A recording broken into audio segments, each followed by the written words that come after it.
ঘড়িতে এখনও 3টে বাজেনি, কিন্তু আমি আজকে ভীষণ ডিস্টার্ব। সেটা কী কারণে বলে দিই। সারা দুপুর ধরে কারেন্ট যাচ্ছে আসছে, বারবার ফ্যান অফ হচ্ছে, এসি অফ হচ্ছে, এই করতে করতে আমি সারা দুপুর একটুকু ঘুমাতে পারিনি। বিকালবেলা ভীষণ বোরিং লাগছিল, তাই 3টে না বাজার আগেই আমি উঠে পড়েছি।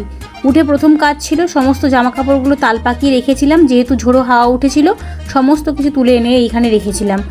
একটা একটা করে সব কিছু গুছিয়ে নিচ্ছি। আগে একটু ফ্রেশ হয়ে নিয়েছি, মুডটা একদম বিগড়ে রয়েছে, কী আর বলবো।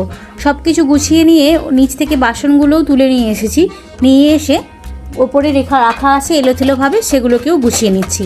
এটা আসলে মায়ের রান্নাঘর, ভীষণ সুন্দরভাবে গোছানো থাকে ওনার হাতে যখন থাকে।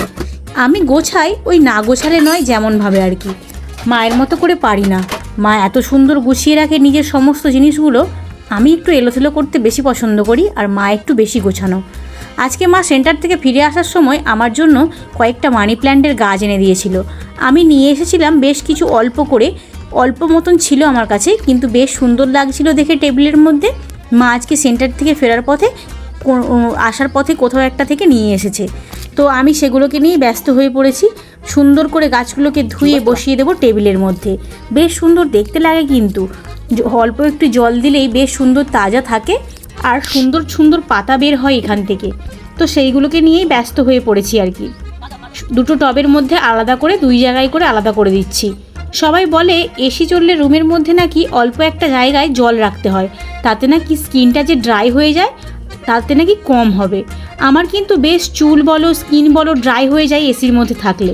তো আমি জানি না কিভাবে কি হবে, তো জল রাখলে পাত্রে সেটা সত্যি আর্দ্রতা আসবে কি আসবে না আমার জানা নেই, কিন্তু আমি ভেবেছি শুধু পাত্রে জল না রেখে এই যে মানি প্ল্যান্টের একটা গাছ টবের মধ্যে রাখছি, এটার মধ্যেও তো অনেকটা ভর্তি করে জল দিয়ে দিচ্ছি, এটাই রুমের মধ্যে রাখবো। তাহলে দেখি কি হয়, এটা কি হবে রেজাল্ট আমি জানি না।